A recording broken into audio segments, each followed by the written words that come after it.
today's EDUcast. I'm Deborah DeBoer, Director of Professional Development here at the North Shore-Barrington Association REALTORS. Our guests today are Brian Barrett, who has specialized in commercial real estate in Northern Illinois for over 30 years. His focus is retail, industrial, office, mixed use, consulting development, institutional, and restaurant development. His background includes being international marketing manager for the largest trade show company in the world, membership director for the Illinois Restaurant Association. He has served on the board of directors of the Glenview Chamber and the North Shore-Barrington Association of Realtors. In the past, he's also chaired the NASBAR Commercial Forum. Mr. Ainsworth has been the Director of Economic Development for the Village of Wheeling for a year and a half. He is engaged in all facets of economic development, including business attraction, retention, expansion, marketing, grant administration, redevelopment agreement negotiation, and integrating technology into the Village of Wheeling's economy. He has worked over 13 years with other Chicagoland municipalities in the field of urban planning, zoning administration, and economic development. And he's had great success in the past, managing over $400 million in new projects, attracting dozens of new businesses and retaining notable business such as Hart-Schaffner Marks. Welcome, Patrick. Brian, it's so nice to see you again today. I know that commercial education has been near and dear to your heart. Since NASBAR and NICAR have created this alliance between the two of them, we are going to be doing more education. And I know that you've been working with the Village of Wheeling and that you've introduced me to Patrick Ainsworth, who we're going to hear from in a little bit. Can you tell me a little bit about why this was important to you that we do this? I'm trying to provide a forum so that people in NICAR and NASBAR who practice commercial have a point of reference with regard to how villages work, how municipalities work, and what they do with regard to economic development, which is a key feature in anything that's done in any municipality. Wheeling provides this in a very creative way, and Patrick Ainsworth is the economic developer for Wheeling. I've had dealings with Patrick in the past, and I have found that his technique with regard to how to handle economic development is very creative and is a benefit to anybody. And so that we are providing a point of reference from Patrick's point of view for the commercial practitioners of NICAR and for NASBAR. We're going to discuss how these benefits should be used with regard to other municipalities using Wheeling specifically as a point of reference. And it's to show everyone that when you go to a municipality, there's a certain way and there's a certain thing that they are concerned about.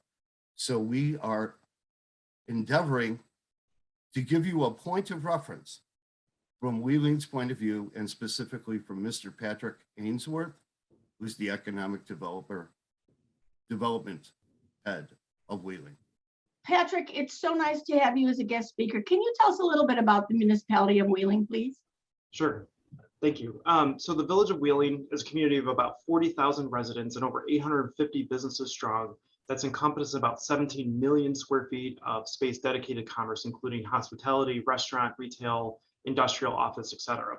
We're located approximately 7 miles north of O'Hare, and due to our geographic location, strong workforce, and busy development corridors, we've seen significant growth to the tune of about $400 million in the past 5 years. With that development, we've seen 1,000 new housing units, a new movie theater, new restaurants, and this is pretty unprecedented for an area this size that's nearly a built-out community. So we're definitely a community on the move, and we strive to offer a lot of great services and innovative technological products and promotional tools here in economic development to advance Wheeling and get people to know a little bit more about us. That's an amazing amount of new construction, new physical construction, single residential in an almost built out community. That's remarkable. Yeah, we took advantage of our train station that stops right at O'Hare Airport and the Union Station, and my predecessor and the village board and the village as a whole certainly did a great job of building up our downtown. We call it the Wheeling Town Center area. And nearly all of those 1,000 new housing units are within walking distance to our train station. So we're certainly growing a downtown, creating a new neighborhood and a vibrant area for residents, neighbors, and area folks to enjoy. And it would seem to me an opportunity for all sorts of growth, for commercial growth as well. Yes, yeah. Yes. Yeah. Your downtown center is very cool. I have to tell you, I drive by there all the time. I just think, oh, that's just the neatest thing that you've done. All right. And Patrick, one last thing. When we refer to development next to train stations, are you calling them transit-oriented developments, TODs? Yes, so that's a great question, because TOD really takes advantage of multimodal transportation, right? So we have our walking paths, bus routes, the train station, access to Dundee Road and interstate highways. So there's a multitude of modes of transportation for those residents to take advantage of. And when we, just like other communities, when we build our density in our downtown area, it creates more opportunities for commercial growth, restaurants, the retail, our movie theater. And we see a whole new neighborhood come about, which is a really exciting opportunity for here, especially the village of Wheeling. Thanks for telling us a little about Wheeling in general. Let's turn to a little bit more commercial issues that we need to talk about now. First off, could you tell us, Patrick, for those of us who aren't doing commercial and maybe learning a little more, what does the economic developer do in a municipality? So economic development in a nutshell is to help grow our community, sustain our business environment. Really, it's attraction, expansion, retention, and moving a community forward. And we do that by leveraging resources. We know of great contacts such as the brokerage community, and help really connect dots, add value to our community, make a good story of how and why your investment makes sense here, and really be a cheerleader for the village of Wheeling. As I kind of joke with some folks, I'm the biggest cheerleader of Wheeling just because I know of its strengths and its opportunities. And my goal is to really kind of provide a high level customer service to get a concept to certificate of occupancy, or from a first conversation to a ribbon cutting. So we are that folks, usually the first line of communication with someone who's got a concept, a business, a development, a project, and they come to us to kind of chat through it and see how it can fold into our community's environment. And so if I wanted to develop, for example, a grocery store, a very small boutique grocery store, how would I know if that would fit into Wheeling or not? So our goal is to listen to that developer, see what their suggested demographic is, where they want to be located, who they want to co-anchor with. Most times when you get a retail grocery store or some boutique store, they want to be near a Starbucks or be near LA Fitness or something of that sort. So our goal is to hear them, help put the dots together, find the available properties, provide that contact information. And I'm happy to say the Village of Wheeling have a very advanced available property website that's been up and running for about 1.5 years. So we have every space and developable piece of land at your fingertips. That makes it very easy to navigate and find those that sweet spot property. And then from there we would entertain this concept, make sure that it makes sense for both the demographics from the developer, their needs, and that it's in line with our comprehensive plan and whatnot. But as the Village of Wheeling is a very unique community where we have economic development, my department, that is separate from community development. So I work hand in hand with our community development department to discuss this concept early on and make sure everyone's going in a good unified direction. And from there, if this all worked out great, it would be an entitlement process, and then to permitting, and then celebrate with a ribbon cutting at the end of that process. Patrick, you've mentioned that you keep a database with regard to available properties and opportunities in Wheeling. Most of the practitioners that we're dealing with use the MLS or they use the major databases, CoStar or LoopNet. But I wanted to make a clear point that you at Wheeling keep a database of available properties, which separates you from some of the other communities. Yeah, and thank you for highlighting that. So our goal is really anyone from a major corporation to a mom and pop who want to open a business in Wheeling or maybe develop a property that's been underutilized for a while.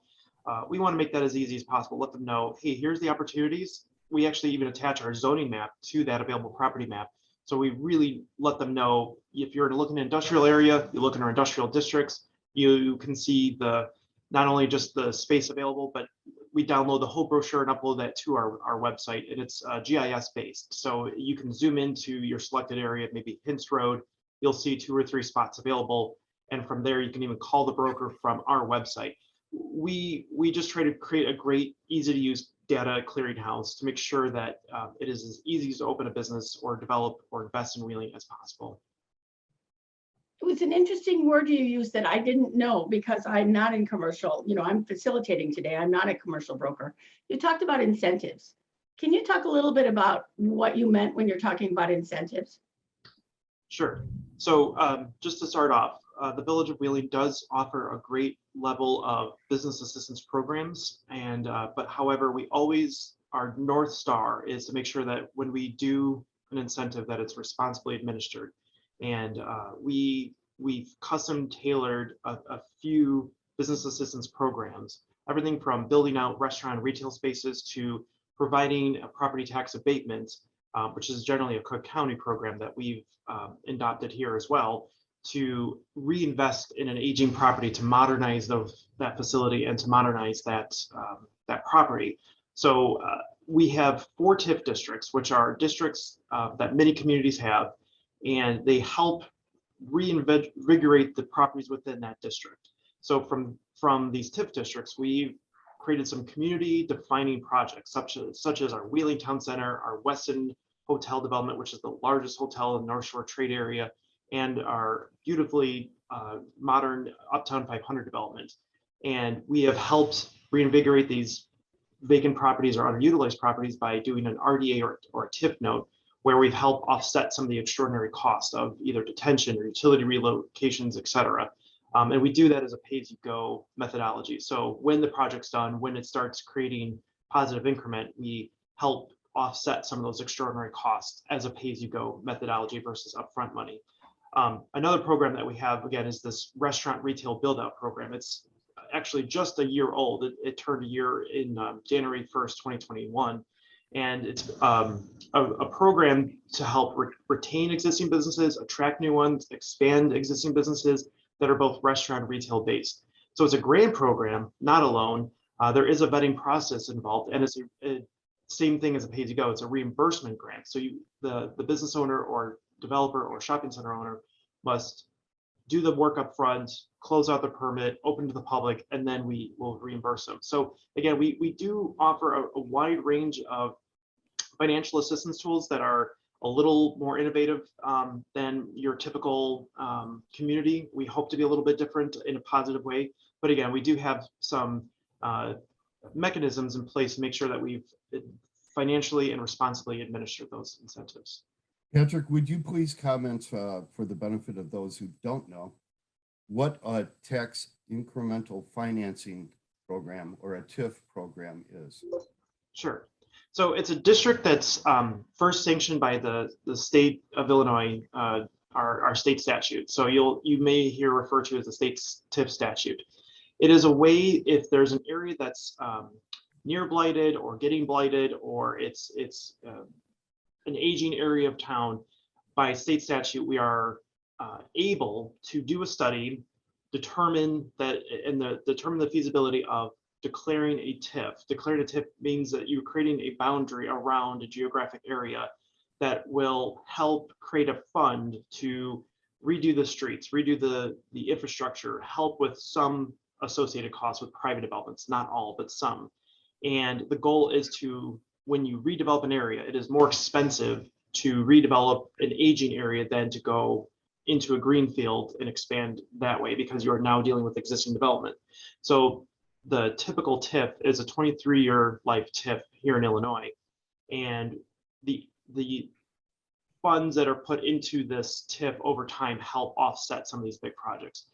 We, the Village of Wheeling, are very responsible with our TIFs. If we do have any increments at the end of the year, we share that increment with our other taxing bodies. If I remember correctly, in the last 15 years, we've given over somewhere in the tune about $50 million back to these taxing bodies, in excess of that TIF if we're not using them for projects. So our goal is to help leverage new developments to bring in Class A facilities, apartments, or our movie theater, our Westin Hotel, et cetera. And this TIF district, again, has a life, so that it's not always going to be around. Our goal is to reinvigorate that area, make this a positive light for developers and investors. And of course, as that retires, we will see that benefit with the newer facilities, modern amenities, and great businesses that serve not just Wheeling, but the whole region. So where do the funds initially come from and how are they applied? And then you talk about a 23-year recovery. So I'm just interested in how you perceive that money coming back to the Wheeling.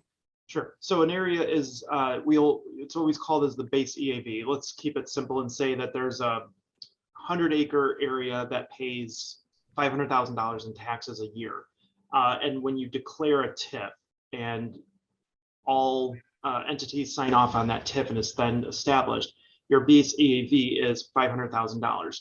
And over time, when new development happens or new investment happens and more property taxes are paid within that boundary, the excess, anything above that $500,000 level, goes into this fund for reinvestment in the streets, your parks, to some extent, your streetscape. It can help offset some new development that happens within that TIF district. And after that TIF expires, you generally will see more increments, more taxable properties in there. And after that 23 years, you see a more enlivened district or properties within that district that will, again, have more Class A facilities, more property tax increment for the taxing bodies, and newer facilities for the benefit of the public. So Wheeling would be, for instance, using the existing taxes to infrastructure and improve the property for a development. When the development is completed, then you would recover those expenditures via regular taxes, which are dedicated to Wheeling paying off the TIF before they could be used by the state. Is that correct or not? Well, the state is the enabling legislation that allows a TIF district to be established. The taxes collected obviously go to the county, and then whatever's dispersed in above and beyond that base EAV gets put into this TIF account. And again, there's only so many things that can be used. It's not you can use that fund for anything. So we make sure that any project that we do is within those confines of the state statute requirements. Thank you. Patrick, we're again being bothered with COVID. COVID's come alive again well, it never died, but it's come alive again in a big way. In terms of your development that you've had over the last 2 years, how has COVID affected the development that's going on in your town? So COVID has certainly impacted supply chains and lending. As a matter of fact, a project I was involved in prior to Wheeling was at the closing date, and then it got pushed back because of the first bout of the pandemic. But it's helped actually realize projects as well. So for example, the importance of Class A industrial facilities.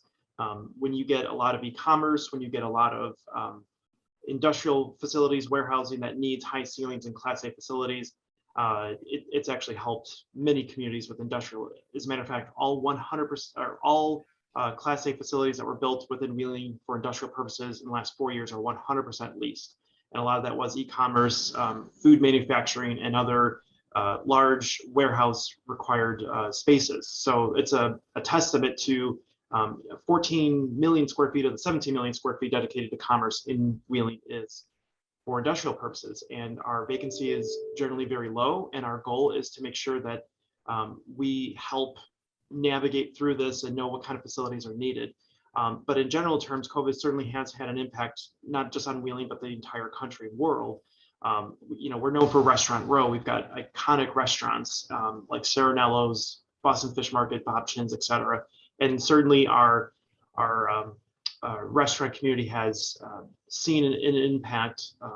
Luckily, here at the Village of Wheeling, we have 2 staff in the Economic Development Department. So we've certainly pivoted to retain as many of these businesses, share resources, call them consistently, communicate with them as nonstop to make sure that if there's any new resource to help these folks, not just restaurant businesses, but all businesses, there was at least some level of financial assistance from the state, the county, the federal government, et cetera, as well as local. And we wanted to share that information as much as possible. So it has adjusted how business is done. We certainly have taken advantage of some of the, I wouldn't say downtime, but some alternative time to create, again, our restaurant retail build out grant. So buildings and facilities are within those TIP districts. If there were upgrades that were needed and they were grant eligible, we can help with those restaurant or retail businesses to better serve their customers, increase the longevity of their business, and utilize that time to reinvest in their property through this grant program. So again, we've adjusted, but we do believe we've thrived in terms of helping sustain our community, still let people know, we are open for business and open to listening for new development and investment opportunities. And our goal is to continuing offering a high level of service to all our businesses, prospective and existing. Patrick, I recognize that each municipality has zoning laws and uses that pertain to things. If somebody wants to if a developer wants to do a project like the project that has been done right next to Wheeling's municipal building, a magnificent project, is that a planned urban development, or how did they proceed to get, how does a developer or any individual proceed with getting approval for a project? So usually, well, to start off with, the communities anywhere that has zoning their zoning is particular to their community. So the Village of Wheeling zoning is not going to be the same as Mount Prospect, Arlington Heights, Buffalo Grove, et cetera. And a good area to start with prospective developer, builder, what have you, would be called the Community and Economic Development Department or the Economic Development Department. Again, here in Wheeling, our Economic Development Department is separate from Community Development. Community Development generally oversees zoning or subdivision or planning developments, as you referred to them before. So our goal is to internalize what that developer or builder wants to do. Obviously, we look at our zoning, the community development folks look at zoning, and we have conceptual conversations early on. And depending on what the proposed building or use is, there's most times an entitlement process. That entitlement process means there's probably a public hearing involved. The village board or city council gets involved by listening to the concepts and approving a planning development or a rezoning, et cetera. So it's kind of a case by case basis. Ultimately, community development or economic development is a good first phone call. If you are with a community that wants to talk or that has community and economic development combined, then you would just ask to chat with someone at the zoning or village planner or economic development manager role. And the goal, I think, with having these meetings is to kind of listen to the concept, hear what is being proposed, and from that point, we can refer and say there's a corridor plan, there's a downtown master plan, there's a comp plan that we would like to refer you to and help you evolve and make that proposed development in line with the vision of that said community. So, the comprehensive plan and zoning plan coincide generally, as you don't want a 20-story tower next to single family most times without some sort of adequate buffering or separation, et cetera, right? So that's really our goal, is to make sure you can enjoy your property that's in line with everyone else enjoying their properties and continue that forward trajectory and forward vision of that community through those adopted plans and ordinances. What criteria would the planned urban development be considered under? Do you need a certain amount of acreage? Does it need to benefit the community, et cetera? Yeah, so each town, again, has a case-by-case approach. And what that means is, let's say we have a downtown zoning district here called MXT. And if we've got a 10-acre site near our train station, we certainly want to see a mixture of uses that helps add value because the proximity of that 10-acre site near our train station, we want to generally grow our downtown in a responsible manner. And we want to make sure it's in line with our corridor plan, our town station area plan. And we work through all of those nuances of density, of setbacks, of parking, of height, and what have you. So we're essentially a guide to make sure that we let everyone who's involved know here's the ordinances, the vision, the plan, the goals and objectives, and we help do our best to incorporate those aspects into said project to get the maximum value for everyone. So you're saying that regardless of zoning, a PUD or a planned urban development is considered on the merits and the overall structure of what is intended to be built there? Well, to a PUD, so that's not necessarily economic development related. That's more of a zoning community development aspect. You certainly, a developer or builder would work hand in hand with both an ED person and a CD person, but respectfully, I think that's more of a zoning related question, and maybe another webinar for another time. Okay. Patrick, then I have another question that I always ask people. What would make you, if I came into your town and wanted to build that grocery store, what would make you say absolutely not a chance that you're going to get to be able to do that where you want to? I think there's a lot of information that would be needed to make that case for or against. I mean, we certainly have a whole variety of businesses here in Wheeling. We actually had a grocery store that was on the southwest side of town that served that area, and then it moved to another community. So, there might be some opportunities depending on the location, the demand, the traffic counts that makes that case, right? So if you put a grocery store in the middle of a single family subdivision, and there's no commercial zoning around it, clearly that's not going to go over well with neighbors or anyone. So our goal is to help find an appropriate area and build a case of value for such a development. And again, it makes sure it's worth the developer's time, the business owner's time, and that it makes sense both from a zoning, a fiscal impact analysis standpoint, and some other elements. Do you also vet me as a developer? Do you look at my credibility as a developer, my ability to actually do what I'm going to say that I want to do instead of just dream what I want to do? Sure, that's a great question. So one of my key terms is when you vet a community, the community will help vet your concept, your background, who is there, especially if hypothetically speaking, there was a property tax abatement or an incentive involved. We want to make sure, again, we're responsible if we had to give an incentive to make this project financially feasible. We don't want to get into a path or go down a path where you may see some folks who have had no experience doing this and they want to build a 100,000 square foot grocery store, but they've never done it before. So our goal would be to make sure it's a worthwhile approach for everybody. And again, that's always on a case-by-case basis. And Patrick, we've spoken about incentives that Wheeling provides. Could you give us some examples of, say, for instance, if you did have an 80,000 square foot grocery store wants to move into Wheeling, what kind of incentives might you provide? So we more or less look at a concept, look at the plan, look at the business mix. We have financial assistance tools in place, but again, we want to make sure they're responsibly administered.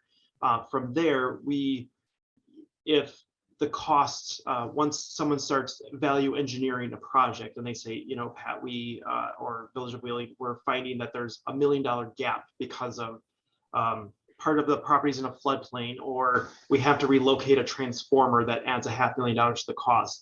That's when we really say, let's see what we can look at from a public incentive program to help make this financially feasible. But we also, again, as a community, we want to make sure there's benefit to it, that there's an added business, that there's a sales tax stream that helps offset that potential incentive. It's a kind of a balance, right? We don't offer everything to anyone at all times. Our goal is to make sure that we offer innovative tools and practices, but we go through a methodical approach to make sure that when we administer something, that when we take it to a public body, that they know this has been vetted, that there's a gap in financing, that there's a public benefit involved. And again, we want to make sure as a partner in that project, when we put money into this, that there's a public benefit involved. Mhm. Patrick, do you work with financial institutions as well? So as a government entity, we don't endorse any. Obviously, when we work with a project financing, we do have a financial analysis done to make sure that there's adequate financing. If there's a bridge loan, what does that bridge loan look like? If there's what kind of equity in there? You'll hear the term a lot in big projects, lasagna financing. That may mean they have 2 or 3 different forms of funding, how much equity they have. They may actually have a tax credit if there's veteran housing or something involved. So we work with a lot of financial institutions, but usually the project developer brings their financial person with them if we were to get into the nitty-gritty for a redevelopment agreement. And yes, we would work with that to obtain information to help vet each project, again, on that case-by-case basis. Patrick, tell me, we're getting close to the end of our time. Tell me the most exciting thing that you've got going on in Wheeling right now. Oh, only one? Bummer. Pick one of your favorites, Patrick. Well, so it's a proud moment when we launched that restaurant retail build-out grant, but I think I've kind of talked about that a lot, but I do want to touch base, and I know we sent over a flyer on it. We have the home improvement business guide. So there's actually 40 businesses in Wheeling that help sell products to improve products, commercial and institutional, residential, et cetera. So we wanted to highlight those businesses and promote those businesses. And again, I'm all about integrating technology into economic development, especially the municipal field. So my goal is to make it as easy for realtors and investors, builders to know how their clients or themselves can improve their property with the businesses and services here in Wheeling. So we put together this handout and this interactive map that shows all 40 of these businesses, not only what kind of services they offer, but their address, their phone number, website, what they sell, what they do. And it's been a good success. We've launched that in September of last year. And our goal is to integrate that to, if someone has an open house in Wheeling, and while we want all properties to look great, if there's maybe a sunroom that can use some sprucing up, hopefully this promotional tool gets put out with the information on that open house in Wheeling, and the buyer sees it, they select the house, they stick with a Wheeling business, and they keep that money in our community. So we've got a lot of promotional tools for our business community. Again, we have our interactive dining map, we have the available property map, our home improvement guide. So our goal is to really promote Wheeling in a new light. And I love hearing when people say, I didn't know that. And I've heard some other folks in my field that say, I didn't know Wheeling had 35 businesses plus for home improvement. I didn't know we had 90 dining options in town. So that's my goal, is again, add value, highlight some of these businesses, and create a great environment for a person to open and develop in Wheeling. just, Deborah, it's interesting that we've heard two things that I noted that are different from other municipalities. One, that they keep a database of available properties. And secondly, that they're promoting the improvements of whatever structure you're interested in with local businesses. Normally, that's a chamber's job. Patrick, and I saw you just bloom when you started to get to talk about that. That was exciting for you. Where can I find that information, Patrick? On our website at wheelingil.gov. Actually, it's www, so www.wheelingil.gov. And then under business, we have a whole category of information on our promotional tools. We actually just finished our economic development brochure update. That was a labor of love. Our business development coordinator did a great job of spearheading that project. And you know, there's tons of information, but I'm always a phone call away, as Brian knows. So we're here to help and here to add value. Oh, I think I'm going to wrap this up because we're about out of time. I want to thank Brian for his idea that we would have you as a guest speaker. I am delighted to meet you. It's kind of nice. And I too, while I don't live in Wheeling, I drive through, and for the last 4 or 5 years have been driving through Wheeling, and holy moly, you guys are a municipality on the move. It's been kind of fun to watch. So thank you for your time, spending time with us. Brian, thank you for your ideas. Thank you, Patrick. NASBAR and NICAR, thank you both for spending your time with us.